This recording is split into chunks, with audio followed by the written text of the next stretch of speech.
at this point, and we are, just to remind everybody, we are being live streamed. So, hey, Mark, good morning. So anyone who is, watching us this morning, good morning. So good morning, you're watching us, we need you to call me. So we can go ahead, I guess, and start this meeting. Well, this is the meeting of the Main Street Advisory Board. This day, the 20th of August. And since Shelley isn't here for the Secretary's report, I'll just ask if everyone received their minutes in their packet that Cassidy sent out, and if they've had time to review them, and if there were any questions or comments or adjustments about those minutes. And there being none that I see, then would anyone like to make a motion to approve these minutes? So moved. Do we have a second? Mark, do you second? Okay. Thank you. Well, we got a vote. I'm sorry. Yes. So all approved? Aye. Aye. Aye. Any opposed? Okay, with none opposed, we can approve these minutes, say that these minutes are approved, and we can move on to the staff report. Phil, do you have a staff report for us? You're on mute, Phil.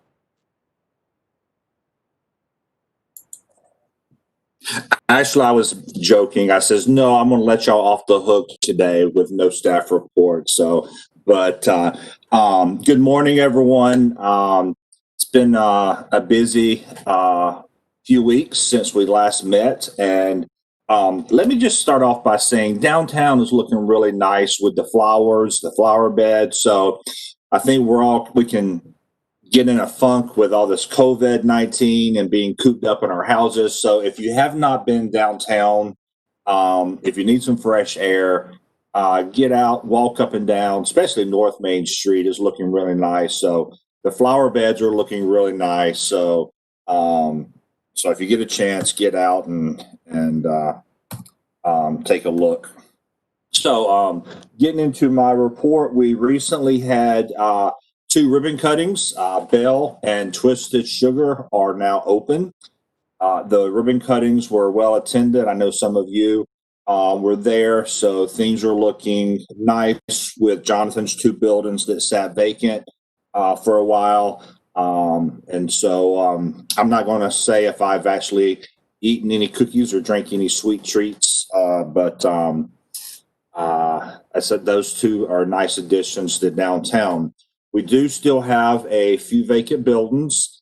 I've been in contact with Matt Matnata and his sister Carla a good bit with the Happy Dog Cafe space. Spoke to Matt again. He called me yesterday. I think we're getting ready. He's getting ready to sign a lease for the Happy Dog space cafe. It does not appear, so right across the street, it does not appear that the Belmont Cocktail Club is returning. My last conversation with Andy Mercer was that he has had several inquiries on his space. So right now, I think he is returning phone calls, talking to potential new tenants there. About 2 weeks ago, Adrian gave me the lead on 2 conversations that he had. So Mark Fisher and I set up conversations with these 2 different people as potential new businesses in downtown. One we had conversation with, we actually, to try to hear what he was looking for with his business model, etc.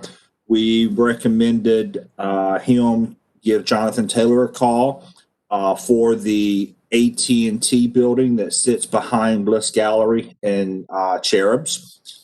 Then I ran into Jonathan at the Twisted Sugar ribbon cutting, and Jonathan said that the guy did reach out to him. They had a great conversation, and so Jonathan and I are supposed to meet next week to kind of talk through that situation. So that would be extremely nice, getting the AT&T building upfitted and rented, because that's it's been vacant for quite a while, so it would be nice to finally get something in there.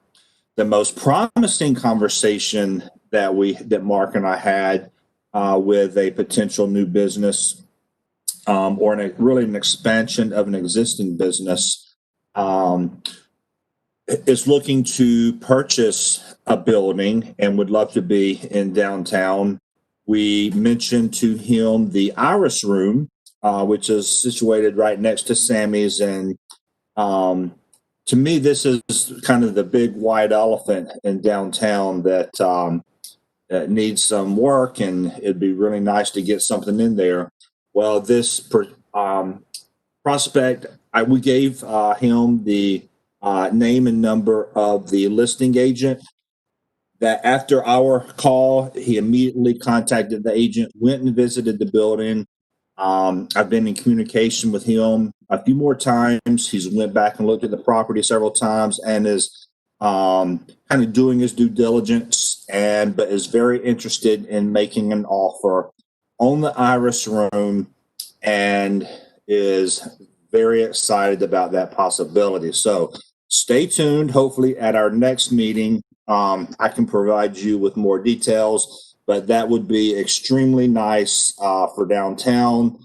I think he was really excited to hear that it was an old theater, and maybe look at doing some major facade renovations. So we're extremely excited about that. Hey, Phil. Yes. It's Mark. Yeah, excited. That's even an understatement. He really wants to do this thing, it sounds like, and he's got some cool ideas. If he can get it going, he would like to have a tour there. He's wanting to advertise on I-85. Just sounded like he is so up for this. I hope it works out. Exactly. It will be another big boost in downtown, bring some more people. So it'll be really nice. So I think in our last meeting, I mentioned that I had submitted our final annual statistics, or was getting ready to submit them. We did get them submitted, and they got approved by the state. And so I was really wanting to highlight and kind of show a comparison between last year and this year, because our numbers were extremely, extremely impressive. As you can see, by comparing the 19 to 20 statistics,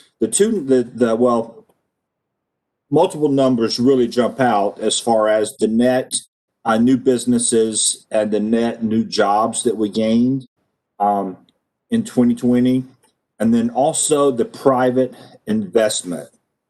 Even though the public investment was down, we completed many more projects. Our volunteer hours were down. That is strictly because we did not have our Friday Night Live concert series. If we had been able to have our concert series, our volunteer hours would have been significantly higher, along with the value.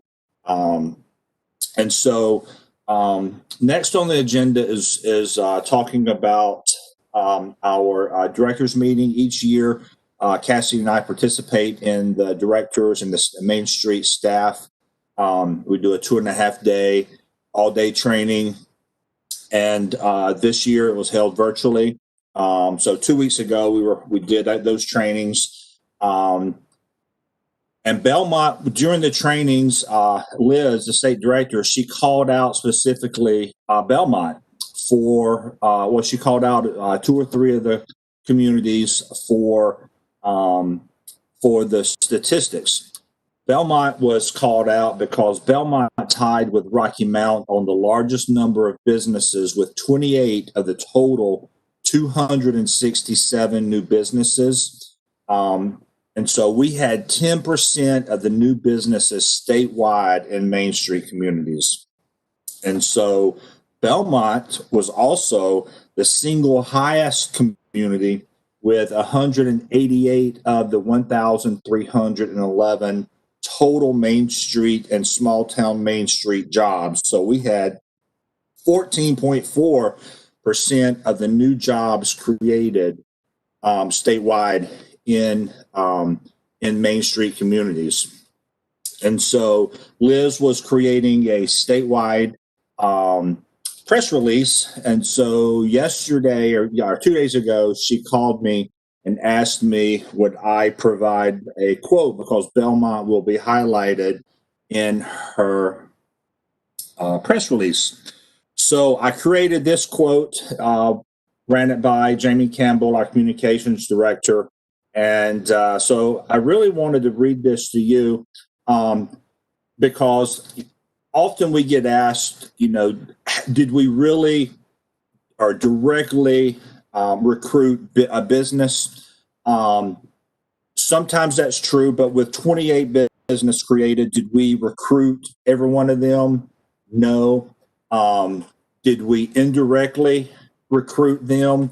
I would say for the most part, yes. For everything that the city does to make Belmont better, the organizations working together in unison to make downtown vibrant and inviting. That's one thing I do hear in talking with, prospective business or new tenants or, people that want to buy properties. They see what's going on in Belmont and they want to be part of that. So I would say each and every one of our actions and things that you do, being part of Main Street and, our city council leaders and Adrian and Shelley, all of our other leaders, everything we do to make Belmont better, I would say, yes, it indirectly is part of business recruitment because that's one thing I'm hearing. Everybody wants to be part of Belmont because, things are better in Belmont, right? So this was the quote that I kind of came up with.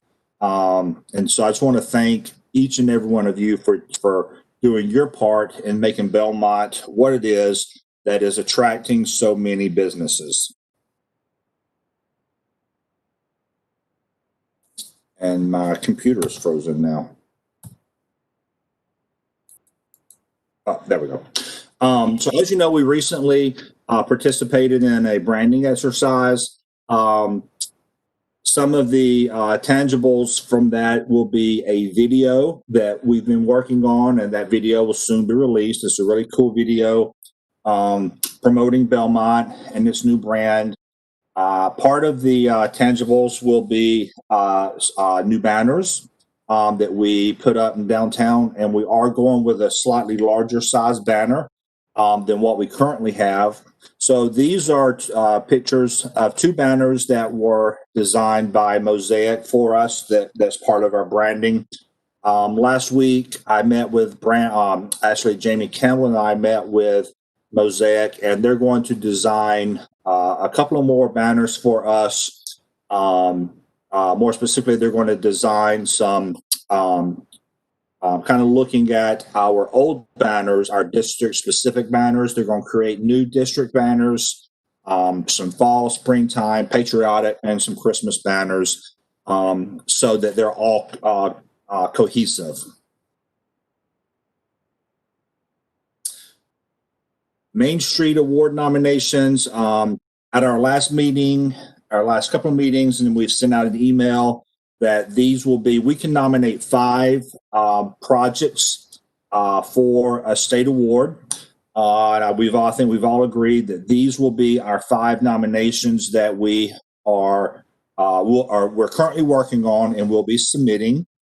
Again, TechWorks for Best Public-Private Partnership, Keep the Lights On campaign for Best Economic Recovery Initiative, Downtown Digital Kiosk for Best Business Retention, Expansion, or Recruitment, Belmont Go Out for the Best Image Building Campaign, and the Alfresco Dining for Best Healthy Community initiative. So we're currently working on those nominations, and they are due in October.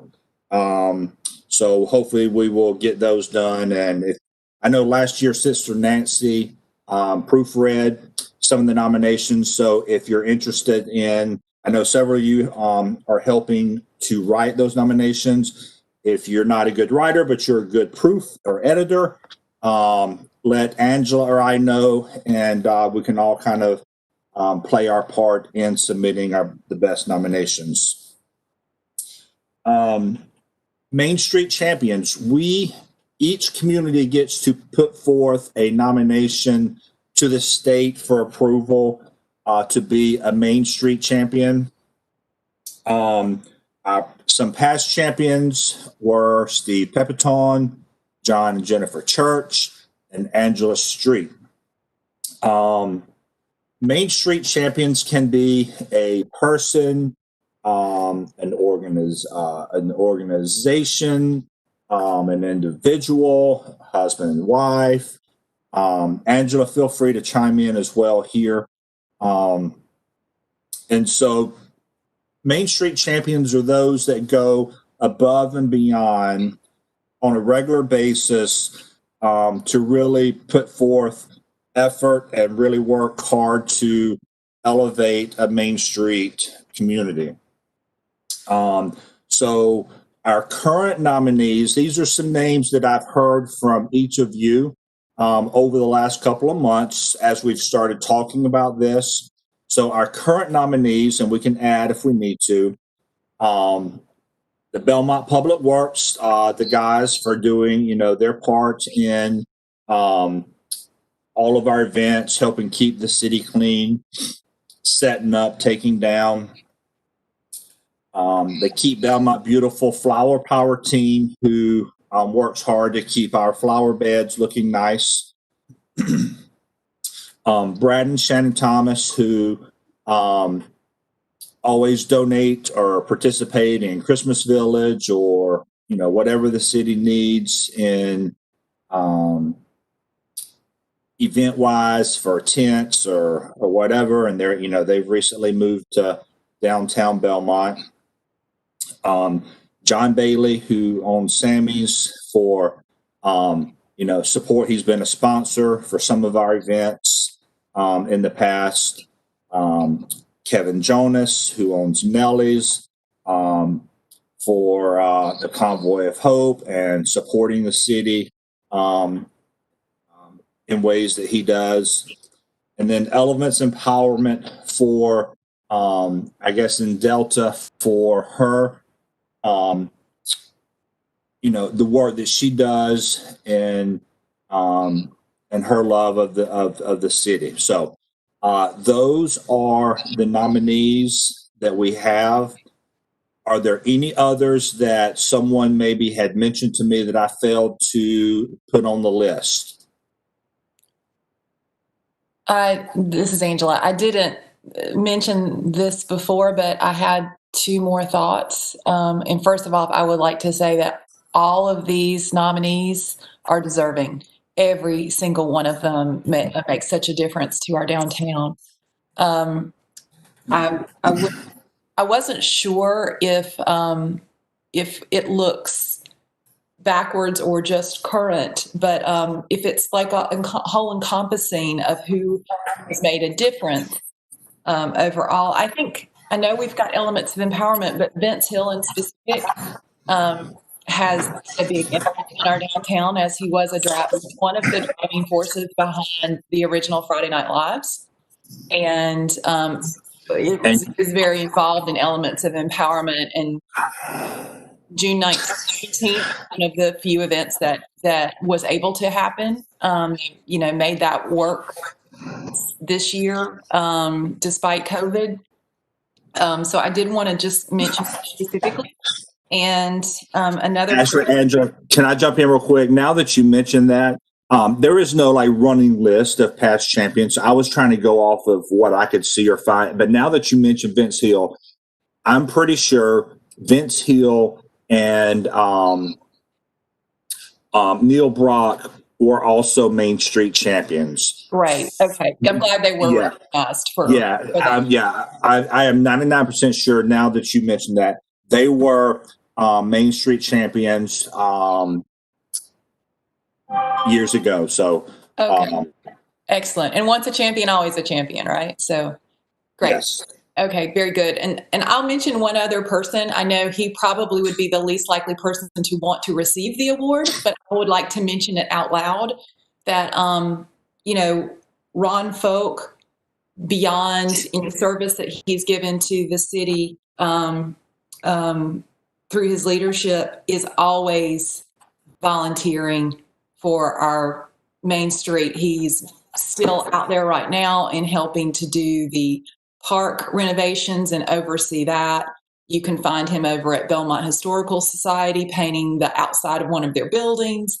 You can find him at the schools feeding fish. You can see him in the park wrapping trees at Christmas with lights. So, and he'll be the one up in the tree. So I just wanted to, I know he would be horrified he doesn't like a lot of public attention, but I did want to just say that publicly, that he is one of those people that works quietly in the background to really make a difference. Okay. And I 100% agree with that. And Adrian just confirmed via email that yes, Vince Hill and Vince and Neil were both champions. I need to add them. I need to create a running list and make sure I don't leave anyone else off. But so Vince and Neil Brock are champions. So Angela, are you saying do we want to add Ron Folk as a I think he's a worthy nominee. I agree, Phil. He's done a lot of work with design in the background, even to this day. So I agree with adding Ron. Okay. I second that. Any other names?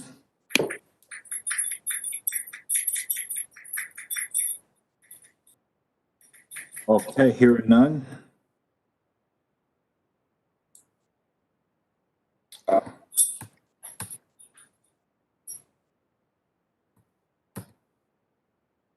Okay, so I would like to, since this is live, Angela and I spoke yesterday on how we want to go about doing this.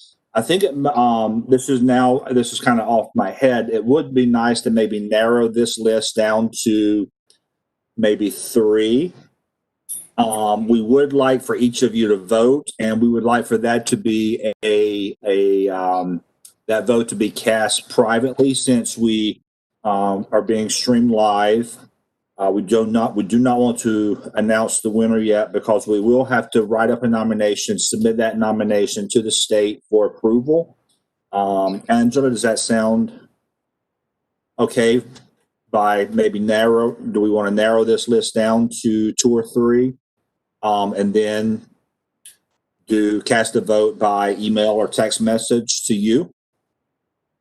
Okay, yeah, I guess we should, since we are not, our full board's not here, so I guess it could be that each one gets one vote with the number of people we have voting.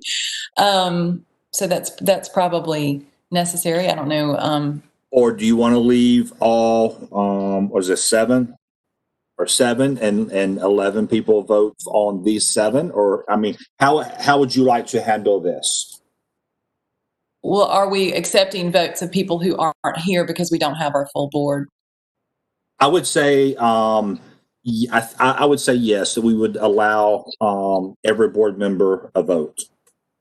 And so, what's the time cutoff for receiving the vote? Well, these have to be submitted along with our award nominations in October. Could we do a quick Survey Monkey, and then that would narrow it down to maybe top 3, and then do a second Survey Monkey for the final vote? Is that easy enough? I can certainly create a Survey Monkey. Is it okay? I mean, is this something that has to be unofficial during a meeting? So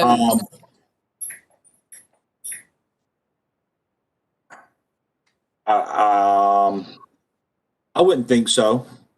Yeah. So I think that's a good, that way people can think Okay. about it. Yeah. Is everyone else okay with that? Anyone That's opposed? it. Okay. Great. All right. Okay. So I'm going to look for a link in maybe tomorrow. Okay, good. All right. Moving forward, couple of more items. Shelley and I next week will be doing a presentation to the Urban Land Institute. They have their annual meeting. They reached out. We're looking for the title of their conference is Rethinking Southern Cities. They reached out to several communities to see what's going on in their communities. Without really knowing what was happening, I was, bragging on Belmont, and the next thing you know, we've been asked to present. So we're going to take this opportunity to really brag, and we get about 15 to 20 minutes to really brag and talk about Belmont. We're going to start off talking about the history, the growth, downtown, and then what our future looks like. So we're excited about doing this presentation to really brag about Belmont. And this is a Carolina, so it'll be North and South Carolina covered. Let me see. I think that was all I had for my Main Street staff report. Sorry it was so long, but we've had a lot going on the last couple of weeks. Any questions? Okay. Thank you, Phil. Yeah, there definitely has been a lot going on. So there being no questions for Phil, we can move on to the design committee. Emily? Okay. Hey, everybody. Phil, thank you for that update. There's a lot going on, and it's exciting. So thank you. And I know you thank us, but I just want to say thank you for partnering with us so well. You seem to always be available no matter what we ask, and that is wonderful. We love you. We need you. So thank you for being so good to us. You're welcome. I'll give you that $20 later. Deal. All right, dog park. All right, so Jekyll and Hyde, last month, I told you guys about a promotion we were doing in a fundraiser where they had a special keg that they were releasing. They named it Triple Dog Daria and are giving all the proceeds to the dog park. And I was lucky enough to have the very last beer that killed the keg. So we are picking, and that was not planned. It was just luck, but we are picking up the check this morning. We don't know the amount yet, but we are going to do a photo op because Frank has been so good to us. So we'll let you know how much we get next time around, and also look out for it on social media. As a reminder, we did apply for the State Farm Community Grant finalists, or the 200 finalists will be announced September 23rd. So please keep your fingers crossed that we are a finalist. And last night, Angela and I presented to the Parks and Rec Board just to give them an update. It's been a while since we've been in front of them and talked about the dog park. So the purpose of last night was to tell them all the not ideas, I shouldn't say that, but to tell them about what we're doing and how we want to support and be there, and we are there to help them with the dog park initiative, because they are about to go through their project rankings that they will recommend to City Council for CIPs. And so we want to make sure they know we're still here, we're on board, we want to help every way we can, and hopefully we'll get ranked high among projects for next year. And Angela, did you want to add anything to dog park? No, I think you've covered it well. Thank you. Okay. Design guidelines. still in progress. We did finish the painstaking survey process of analyzing each district the way it currently is and putting together vision that mirrors what the city's vision is and coming up with ideas about how we would like to start actually drafting updated design guidelines that new businesses or current building owners could use if they wanted to rehab or reno or even build new developments in our downtown district. So the drafting process is about to begin.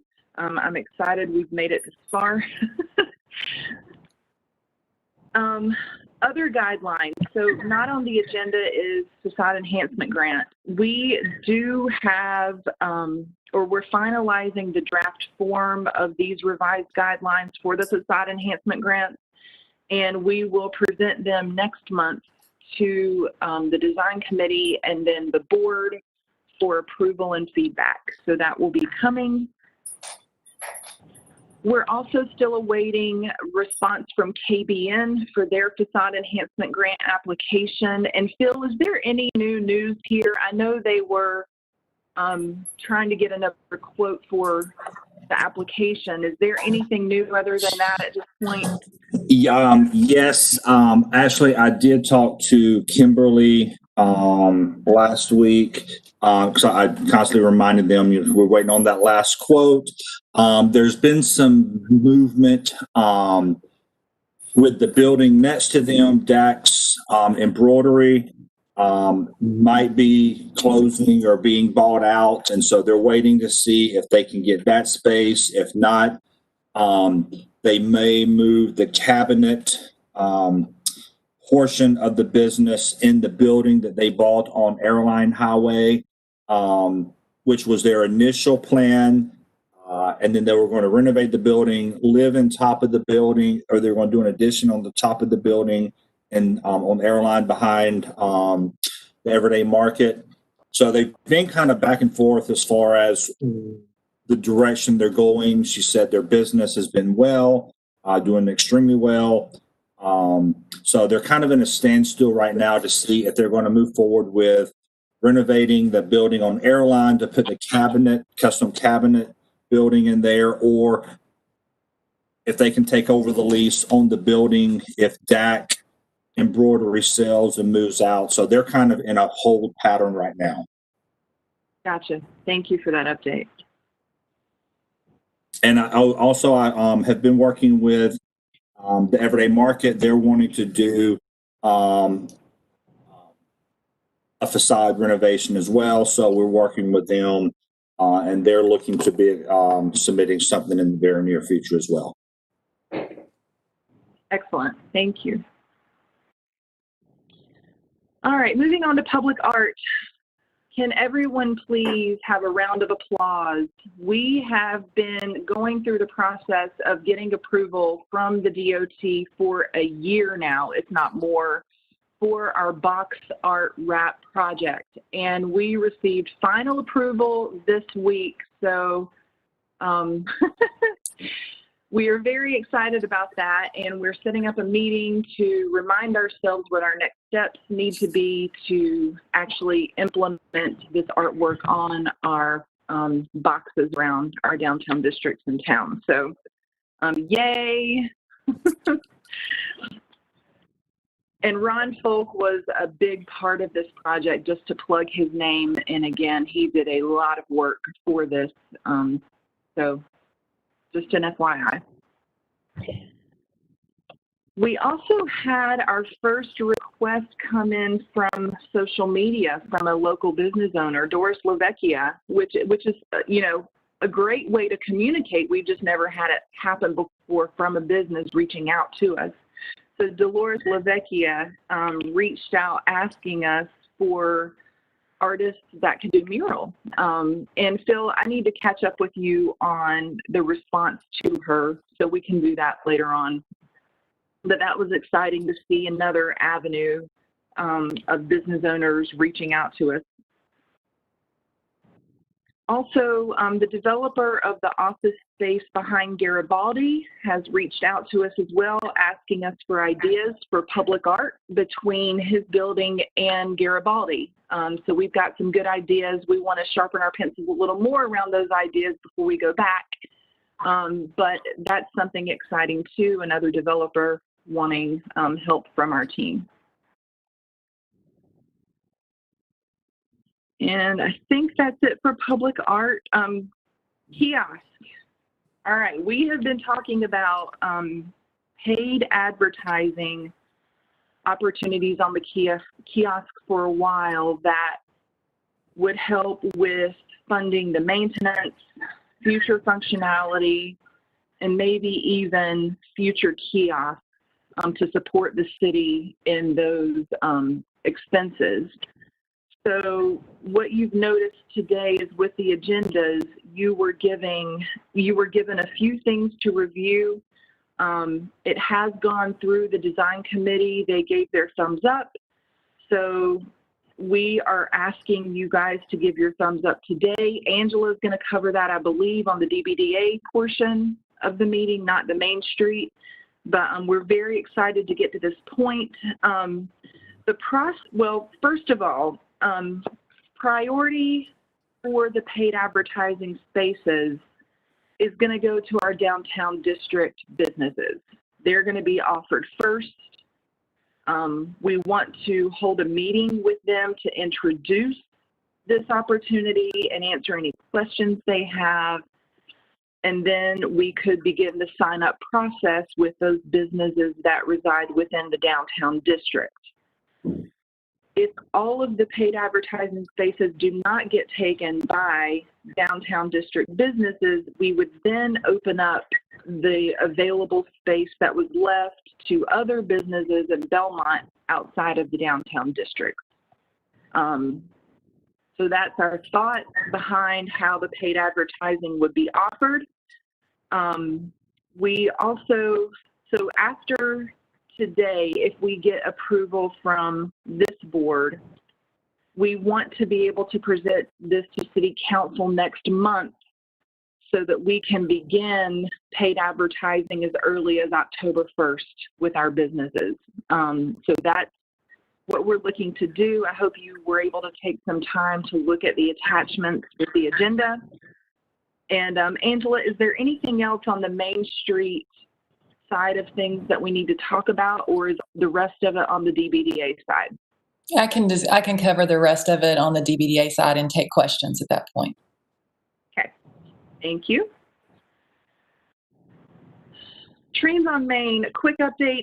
Angela's been working with someone to make sure we're staying on a middle school level. We found someone that was willing to help, and we're very thankful for that. So Angela, thank you for working to find someone that will help us. Also, someone on the design committee raised their hand saying that they'd be willing to help us with maybe the scavenger hunt and icons and graphics that we could be adding to the Trains on Main program and eventually the Belmont Go app to make it fun.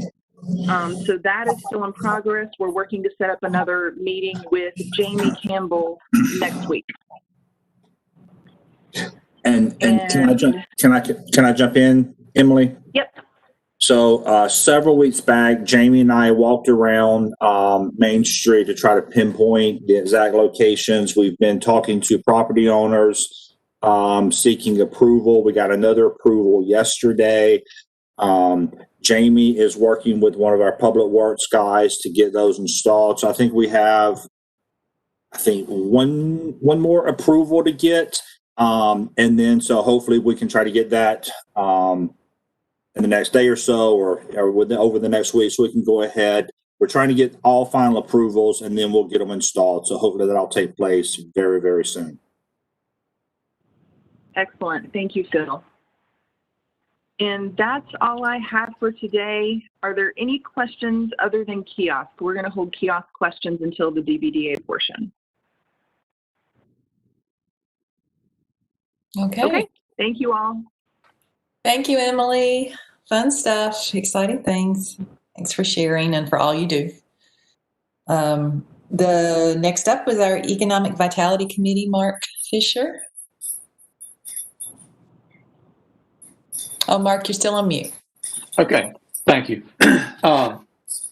We met on the 11th, and we had gone through some training. In fact, the vast majority of our members went through the EV training with the North Carolina Main Street folks, and it was really good. It was the best training that I personally have experienced with the Main Street program, and I've been involved with this for 3 years. And what was interesting to me was not only that it was so good, but it was virtual. And so, we didn't get to meet face to face. We didn't get to walk around the town and check some things out, and I did miss that, but the virtual training was awesome. The only negative that I saw was that there was so much information. And so what we decided to do was we basically used our entire meeting time to go over some things. I had folks go through the training and highlight information that they thought was really important. And it was just kind of a nice review while it was fresh on our minds. So any of you that have not been to one of their trainings, I highly recommend. It's very, very professional. One of the things we did talk about, we've been trying to improve the diversity in our committee. We also, through the training, learned of some other folks that we probably ought to include as committee members that would be, advantageous to our committee meetings. Some examples of those were get somebody from the chamber. We're wanting to make a better connection with the chamber. If we could have somebody from the chamber, the Montcross Chamber, on our committee, that would be nice. Somebody from planning and zoning. If any questions come up about things, it would be nice to have someone from there. Somebody brought up, Belmont Abbey students. I think it would be nice if we had a student or two on our committee. Get some younger folks that might have a different perspective on things. And those were just some of the examples, and so we're going to actively pursue that.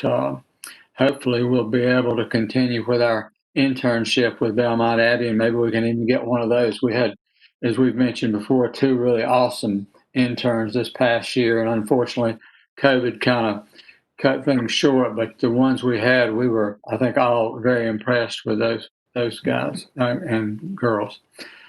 One of the things we also talked about, we had our in-house expert, Angela, talk to us about this Tapestry segmentation. That was one of the items in the training. Who are we going to target? Who does our target audience need to be? And are we focusing on these folks? Is there some area of target audience that we're underperforming with?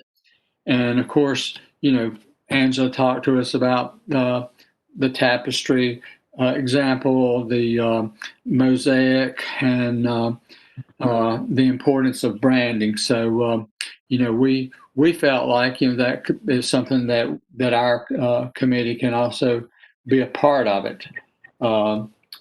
One of the things that we saw, and I know the city is getting ready to have a video, but we're even going to have some discussion on that. We saw a really interesting video that was done in Morganton that was highlighting a business. So, we're going to have some more conversation on that. Maybe it's not something we need to do at this time, but who knows, down the road.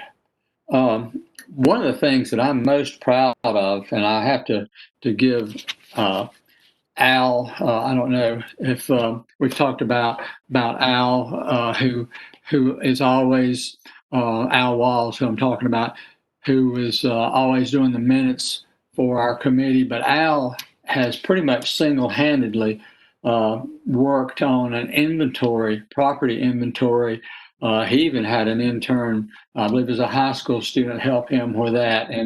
And throughout this training, they kept mentioning the importance of that. I'll be honest with you. I thought it was important, but I don't think I thought it was as important as it probably is. And because it was mentioned several times during the training. And Al has done such a good job with this, and we periodically update it. And one of the things that we decided that we might need to expand a little bit on it to include vacant property that's available. But it's just nice to have a document like that.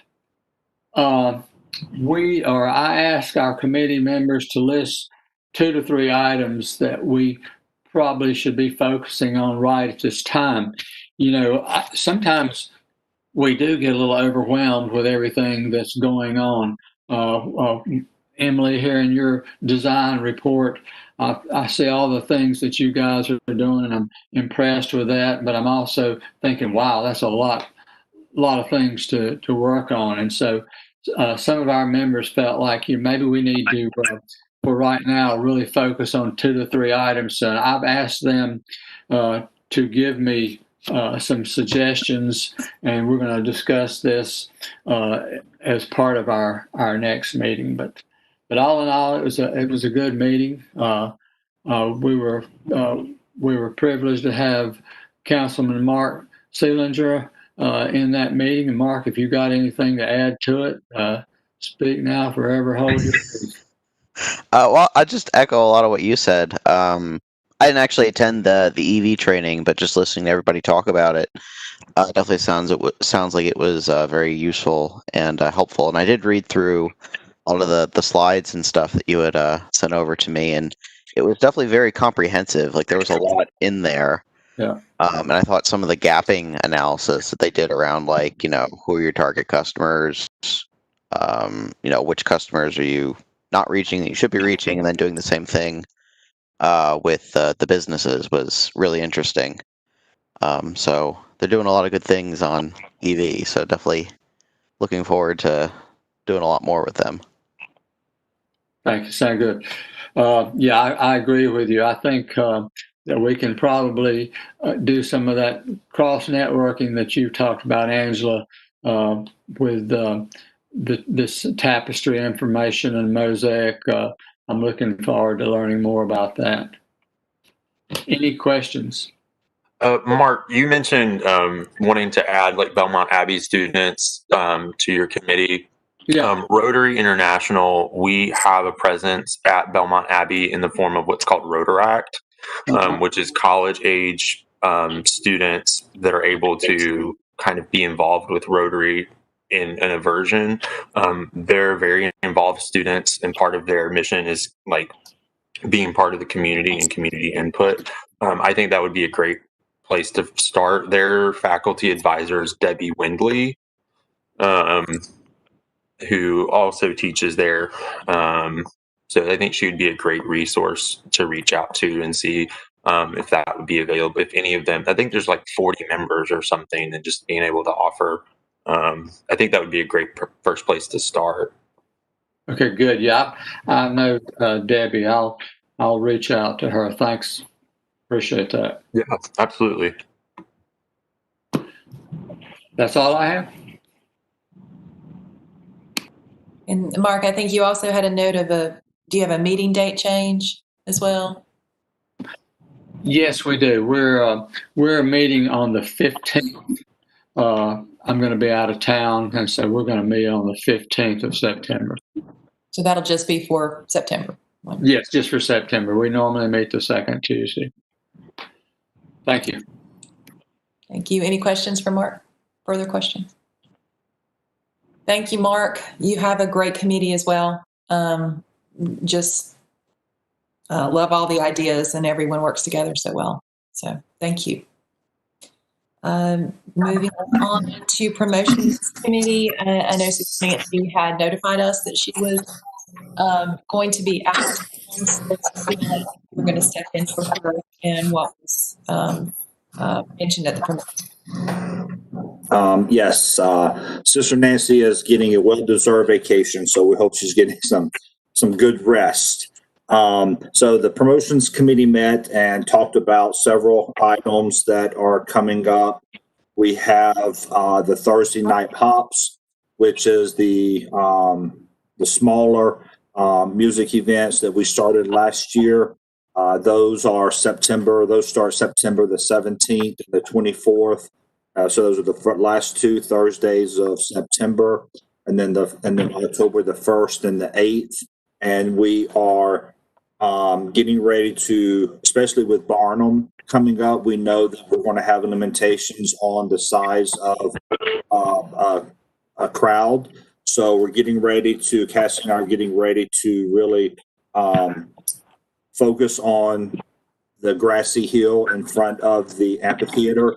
And I think we've all seen pictures of where they've taken chalk or field paint and drawn circles so that people can claim a circle for social distancing. So we're going to start working on that, and we'll utilize those social distancing circles for Barnum and our Thursday night pops to ensure that we are adhering to the safety, all the safety rules and regulations put forth by the CDC.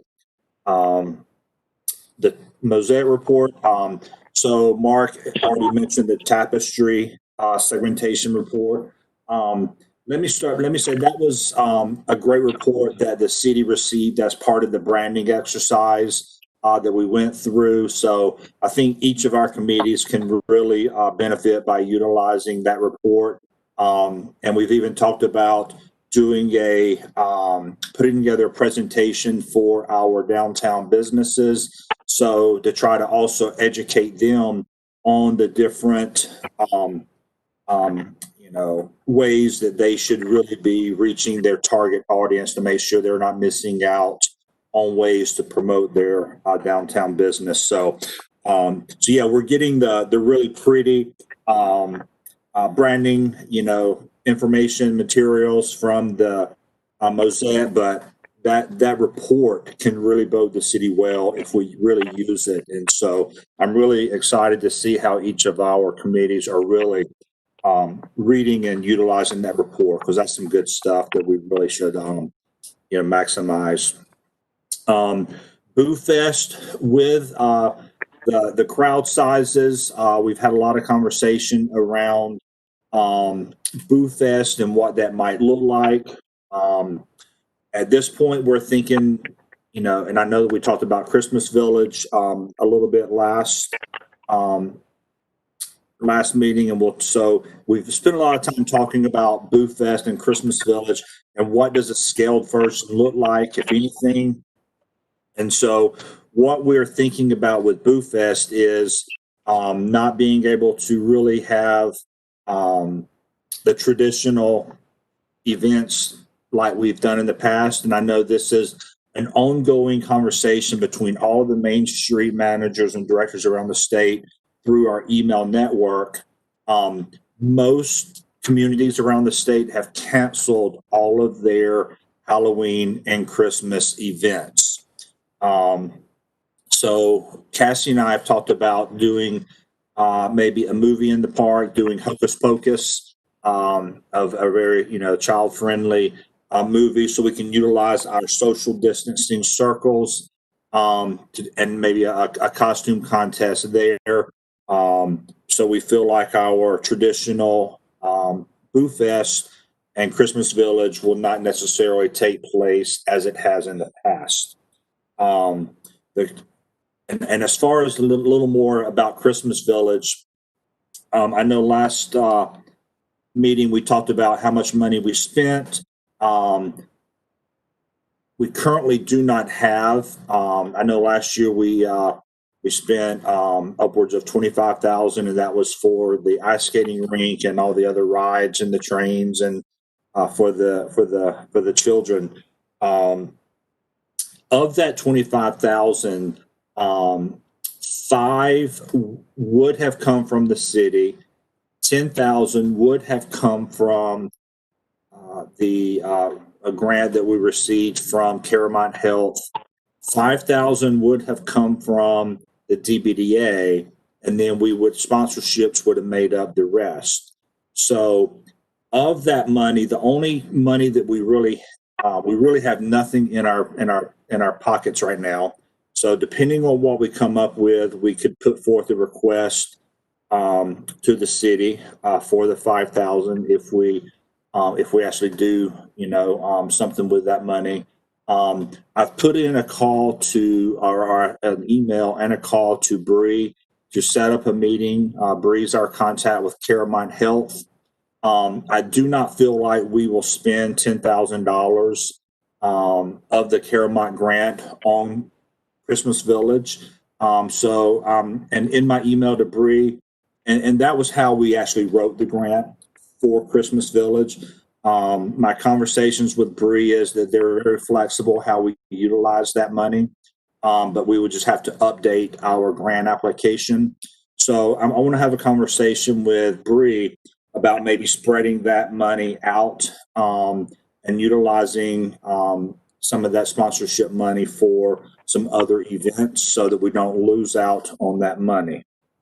So our internal conversations are Christmas Village would basically be our tree lighting ceremony and the Festival of Trees.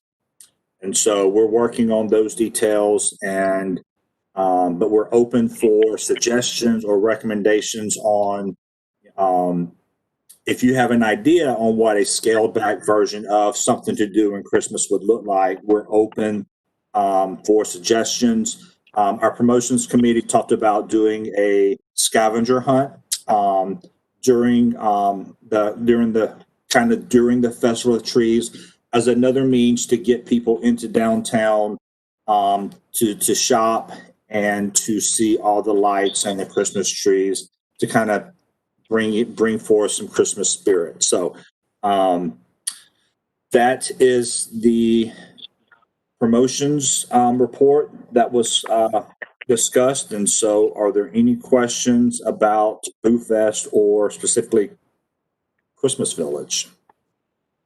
I have a question about the concerts and the play.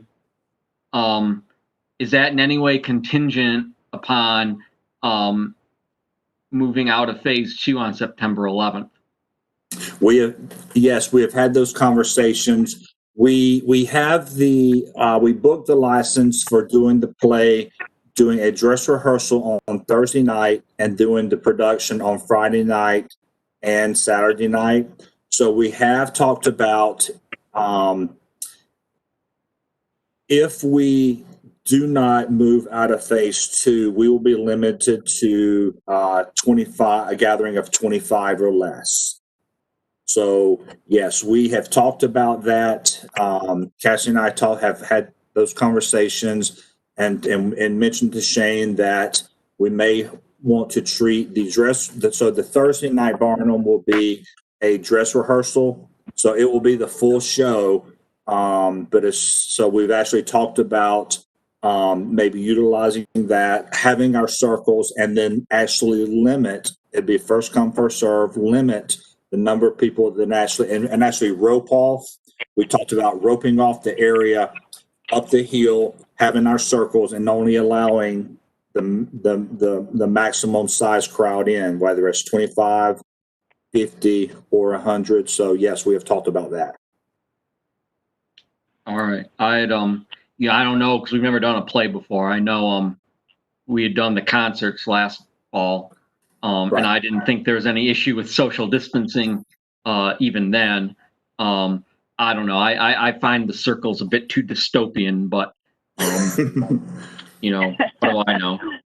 Because I also think I wouldn't count on moving out of phase 2 on September 11th as the goalposts seem to keep shifting. But I don't know.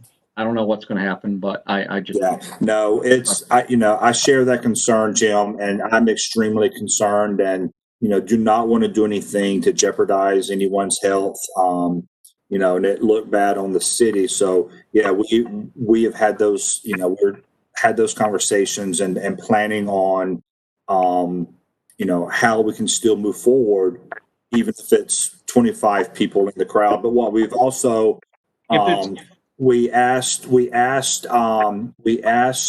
Shane to look into, with our license, can we live stream Darnum? So he is reaching out to try to find out if that's possible or not, or if we would have to pay extra. So we are looking into that. We have also, so Cassidy is also working with Seth on looking into, can we live stream our Thursday Night Pops concerts? We actually reached out to the booking agent that we use for the bands. He said yes, that they encourage live streaming. So we are going to live stream the Thursday Night Pops concerts. And I think Cassie just responded in a message to me that Shane said, no, with our licensing, we cannot live stream Barnum, but we've been looking into all possibilities. Okay. I just, my question is, if we're limited to 25, is it worth, I feel like we're talking about Sodom and Gomorrah for 25, is it worth doing? Well, for 10, is it worth doing? I mean, we're limited in that sense. At what point is it, maybe we should plan for a future date? That was my only question. I hear those concerns, and if we would have paid a lot of money for this, and if we were charging and looking at losing a lot of money, yes, I may say that we should look at maybe postponing. These are volunteers in our community. They're very excited about this production. They've been practicing every day for a month and a half, 2 months. I think we have a lot of excitement in the community about starting up some theater and plays. I would hate to dampen that spirit. So I would like for us to still move forward, even if it is smaller crowds. We could always, repurchase the license and, do these plays again. We're talking, just a few $1,000s. So it's not extreme amount of money that we would lose out on. So for the spirit of the volunteers that have working every day, I would like for us to move forward. Is the 25 based on the capacity of like Stowe Park, or is that I can't remember, the rules keep changing, but because I know there were some churches that were doing like outdoor services at one point. Right. Yeah, that was more than that. Yeah, that was the original number that came out as far as as an outdoor gathering. The churches are exempt. That comes from the executive order, and churches are exempt because of the lawsuit that Okay. So they've been exempt from all subsequent executive orders. Is my understanding. Okay. I couldn't remember, so that's I was just asking the question. Yeah. Does the 25 people also include the participants of the people who are performing the play? That's a good question. That's a good question, Angela. We'll have to. I'll make a note and have to look into that.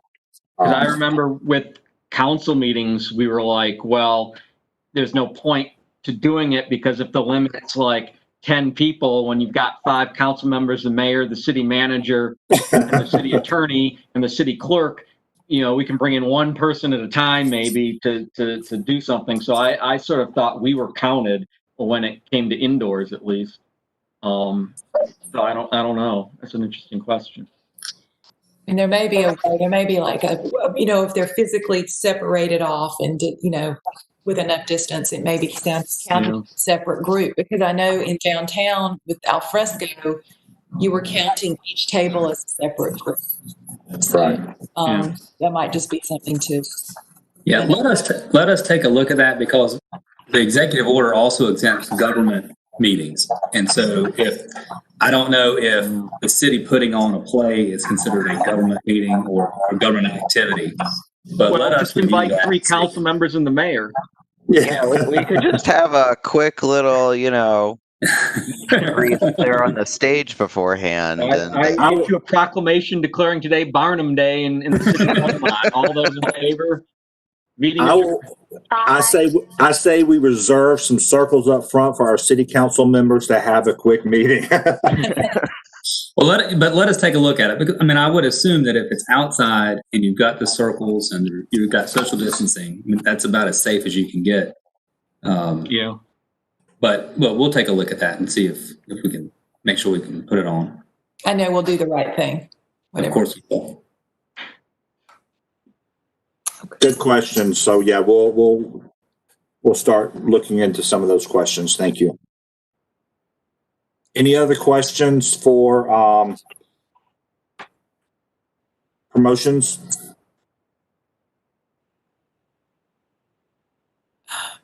If no questions, then I guess we can move on to the organization committee. Seth, do you have anything you want to share? There's probably some of these things that probably need to be more addressed in the DBDA side. But I was unfortunately unable to attend the training just because I've got a lot of, like I've talked with Angela, I've got a lot of balls in the air right now. But I will be reviewing, Angela's going to be sending me some of that information, so I'll be reviewing that. And then we'll be planning kind of in cooperation with a couple other different committees. We'll be planning kind of I'll get it out in a second, y'all. Kind of a business partner meeting with all the downtown businesses when we start to roll out the advertisement with the kiosks to be able to kind of help explain some of the conditions and availability of the different advertisements, the advertisement possibilities to our downtown businesses. We'll also be continuing our grant searches and sending them out to different committees in lieu of sponsorships that we typically would be dealing with and things like that. So that's kind of the bigger updates that I have currently. And I'm working, I know I didn't send anything yesterday, Angela, but I will be working, Angela and I will be working on getting some statistics for the kiosks on shopping small and the effects of buying local. So we'll be able to have some like infographics to be able to put on the kiosks to be able to advertise that as well. So. Yeah, I utilize that a little bit more to try to telling the story side of what you can shop local and just try to create more fresh content for that. Mm-hmm. And I was going to jump in too.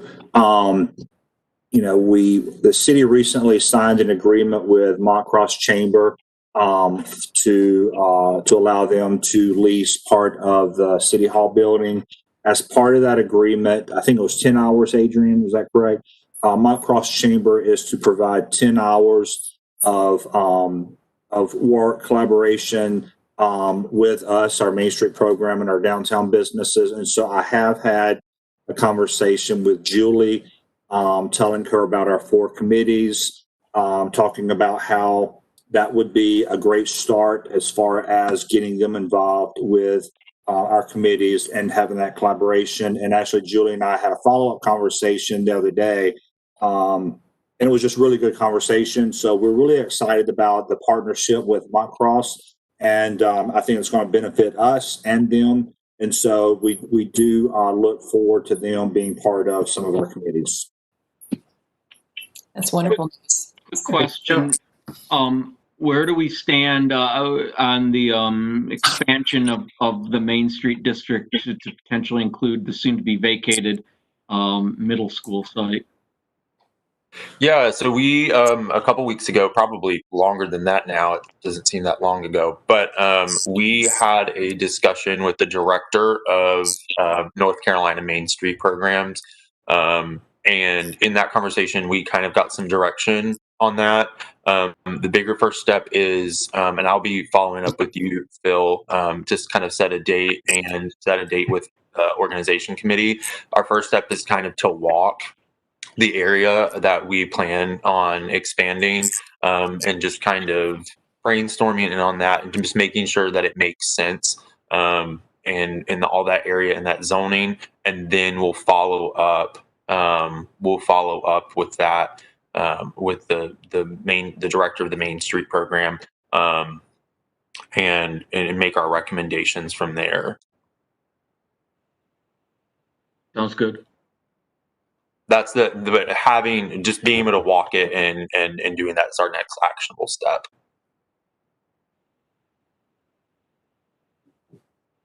Okay. Any other questions for Seth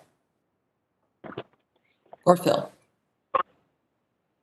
Okay. Thank you, Seth. Thank you very much. And with that, we'll move to the chair report. So in lieu of time, I'll just say you guys are awesome.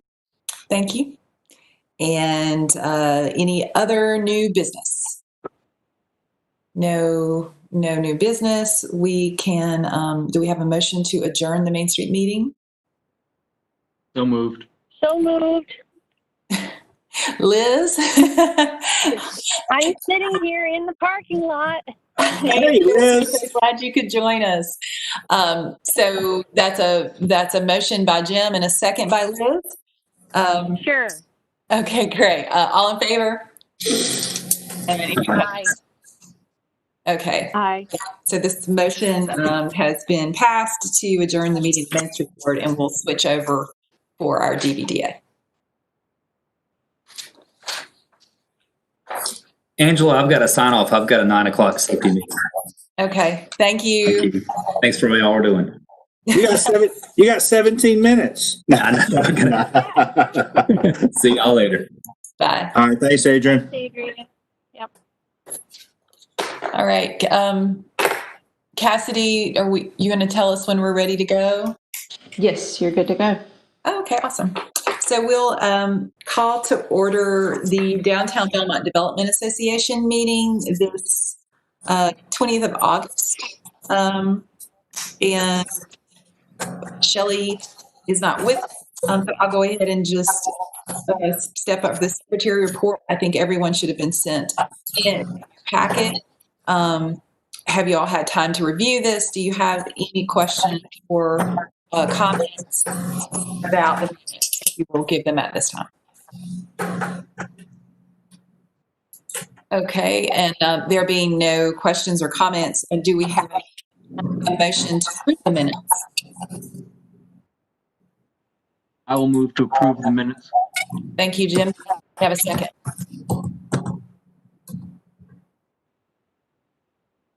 I'll second. This is Caroline. I second. Okay, thank you. I think that's Caroline seconding. All in favor? Aye. See some hands. Any opposed?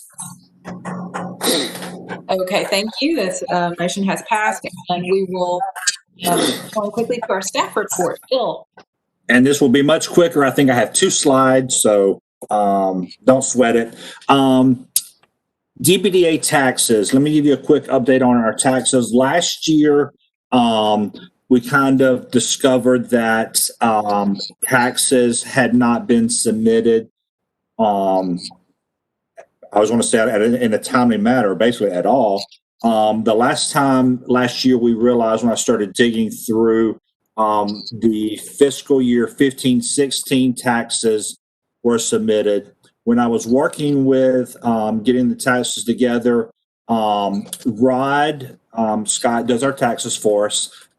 He mentioned that we should be doing them on a calendar basis. So we started working on our 16 and then 17 and 18 on the calendar year. And then, like Seth said, seems like, 2 weeks ago, but it was really probably 6-8 months ago, 10 months ago.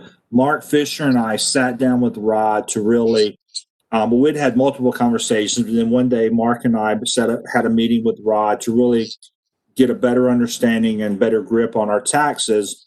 And then we found out that our taxes should be, for the DBDA, should be submitted on a fiscal year, July 1 through June 30th. So during that time, we switched over, and then we got our 18-19 taxes submitted. And since the fiscal year just ended in June 30th, we immediately started getting everything together. We got all of our taxes, everything over to Rod. Actually, yesterday, Angela and Mark and I had a conversation, had a meeting with Rod to talk about some other things. He let us know that he would have our taxes prepared in a week or so to sign off and get them submitted to the IRS. So good news is we are on track, back on track, and have caught up with our taxes. And we will never be late again. We will submit them on fiscal year as we are supposed to. So any questions there? So I've been here, little less than 2 years and getting ready to submit 4 years worth of taxes. So seems like that's all I've been really working on. But it feels good to get back on track with our taxes. It seems like a long, tortuous journey. Oh, it was, yeah. Phil did a great job pulling all that together. Yes. Yep. Thank you, Phil. A lot of hard work. That's the last thing we want to be in jeopardy of, is losing our nonprofit status for not doing our taxes. So, of course, during that time, I had written several letters to the IRS explaining that I was the new director, and I was, getting things cleaned up and we'd get back on track. And so Rod was very helpful in getting us back on track as well. So, last thing I have is kind of foundation grant and just overall foundation funding. We submitted the grant to the Gaston County Community Foundation for $12,500. Our whole notion of providing more arts in the community has been well received, and there's been a lot of conversation about that. So we wrote the grant to do year-long community workshops in voice and dance and theater, kind of more training for the community to put on more musicals and plays. So hopefully we will receive this funding. A meeting or two back, I mentioned that we got this random check in the mail for $642.20 from the Duke Energy Foundation. Well, we did a little digging, and I responded to the email that I found, and Evan Scherer, who works for Duke, saw everything that we were doing with our Keep the Lights On campaign. And Duke Energy, they have a foundation that matches grants that their employees donate. So Evan made a $325 donation to the Duke Energy Foundation, which got matched. So then they took away the processing fee. So they cut us a check for $642.20. So that's a quick update on where that money came from. So that money has been deposited. I reached out to Evan. I thanked him on behalf of all of us, and we sent him a Belmont Strong t-shirt. So we now understand where that came from, but that Angela and I that really started digging a little deeper and realized there are other foundations out there who actually have a matching, program for their employees who make donations. So we're going to do a little more digging and our homework there, and that's probably something, Seth, that the organization committee might want to take over, is really kind of search out those other foundations or businesses, and let's kind of do a little campaign to see if we can get some other donations made and have them matched to get more money for our program. And that is all I have for my staff report. Are there any questions?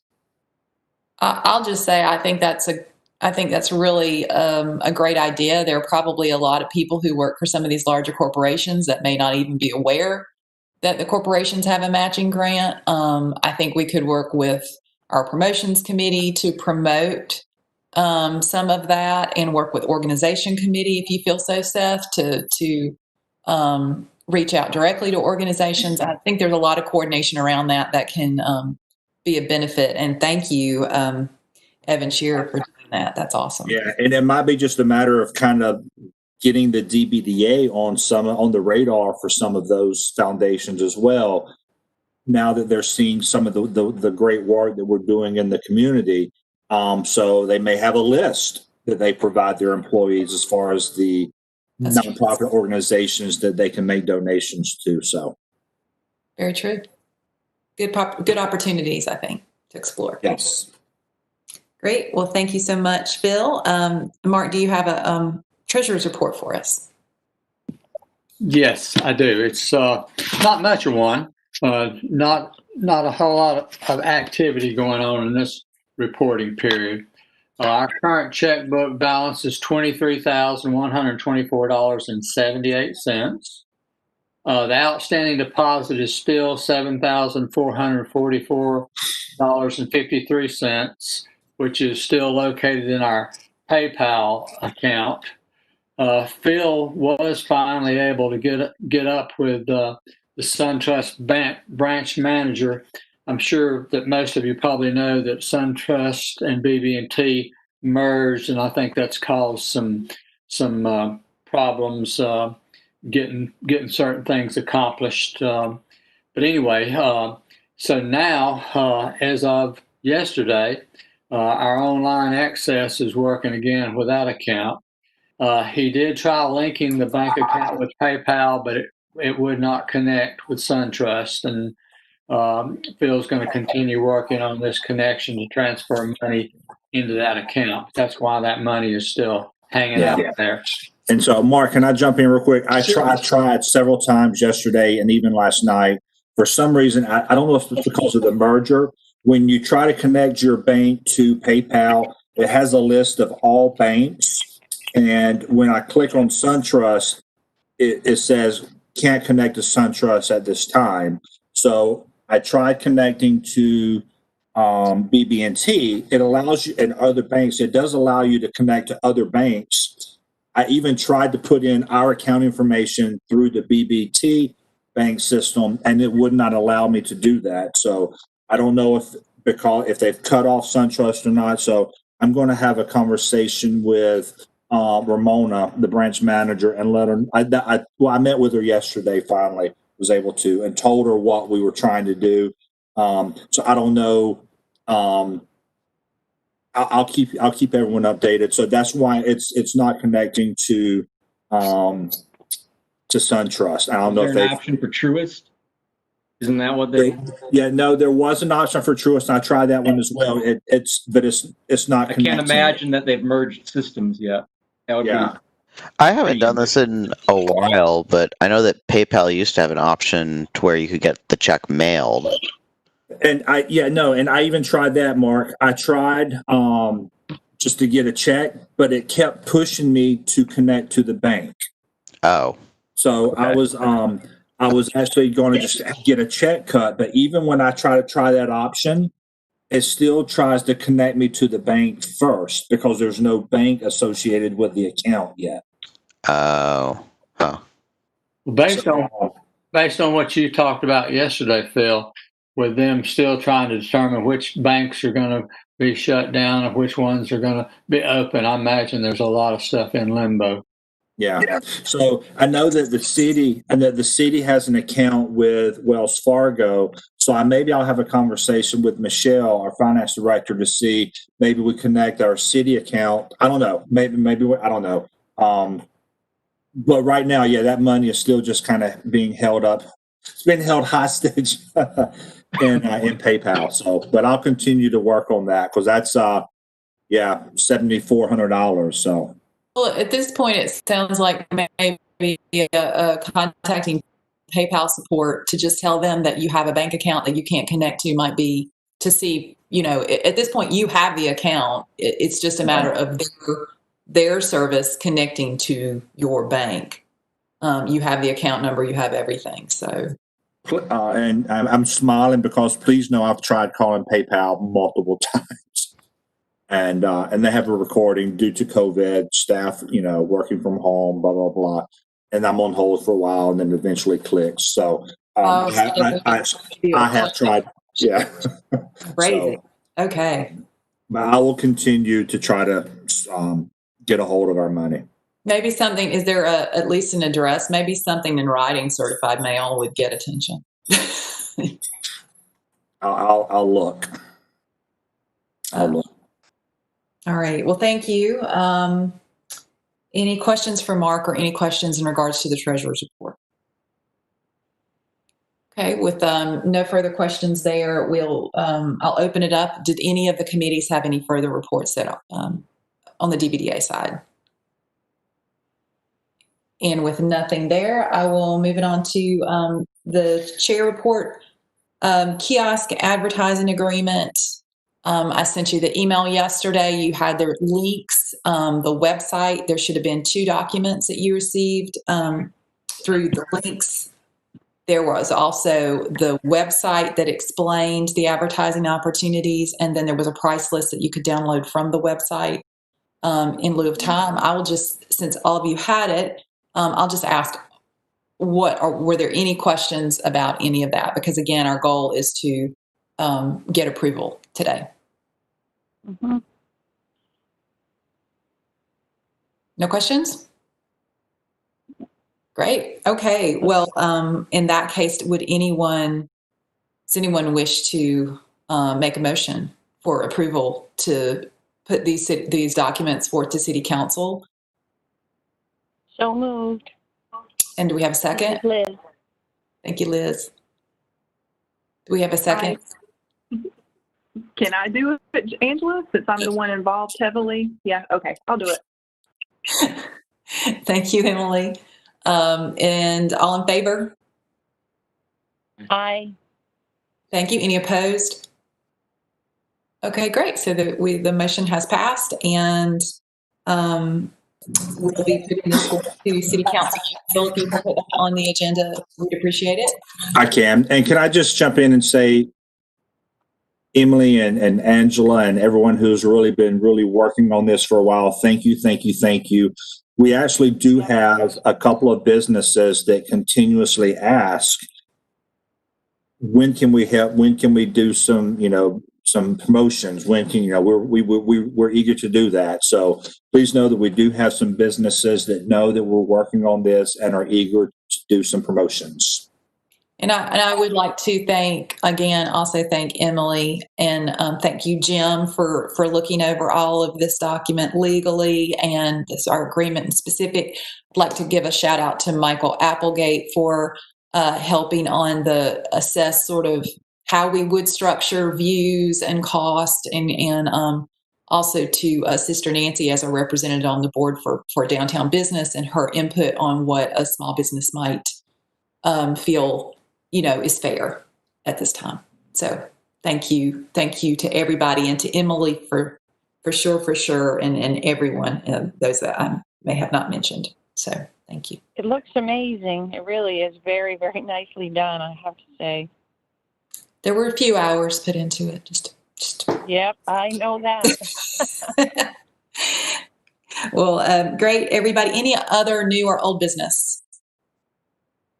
And with no new or old business, I just hope you all have a fabulous day, wonderful week. Look forward to seeing you all in the meetings and next month.